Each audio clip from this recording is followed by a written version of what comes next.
مستعد؟ مستعد شو مستعد؟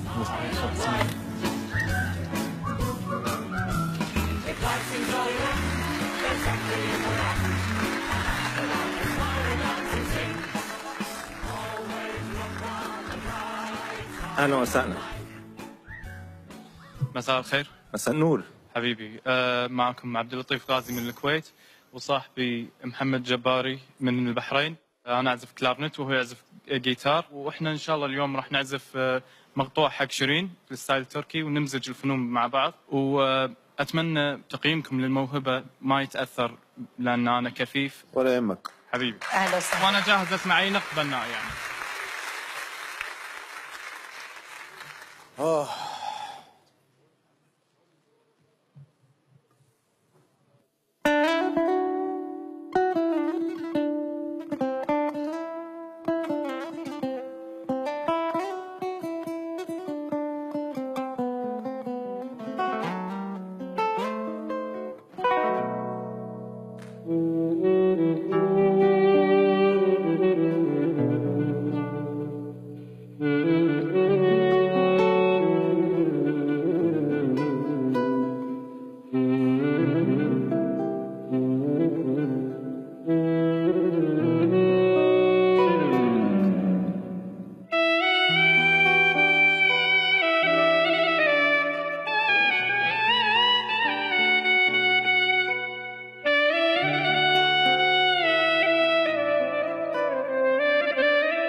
اول شيء اثنيناتكم مناح، مش انت فعلا هو اضاف لي كثير يعني.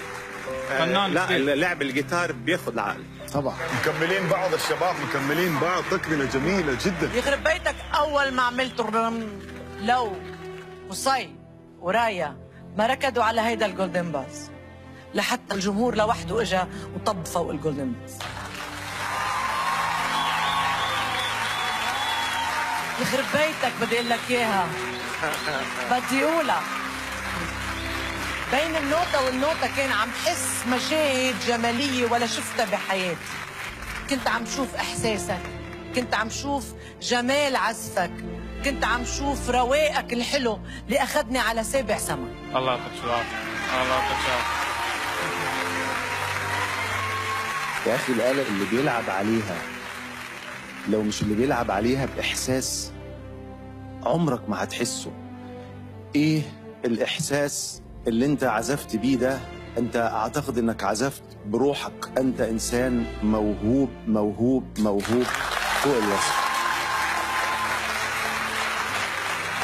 يمكن المعاناة تبعك طلعتها كلها بالكلارنت ووصلتنا كلنا. وانتم ديو الله يوفقكم ويخليكم لبعض. الله يخليك. ونشوفكم بالنهائيات. شكرا. على معك. شكرا. هالموسم بعكس التوقعات 4 بدل 3 مشتركين حصلوا على الجولدن بازر، وبكده ضمن عبد اللطيف مكانه للنصف نهائيات مع إيمان الشميطي وإيمان بيشا وفرقة موزار طيف الخيال.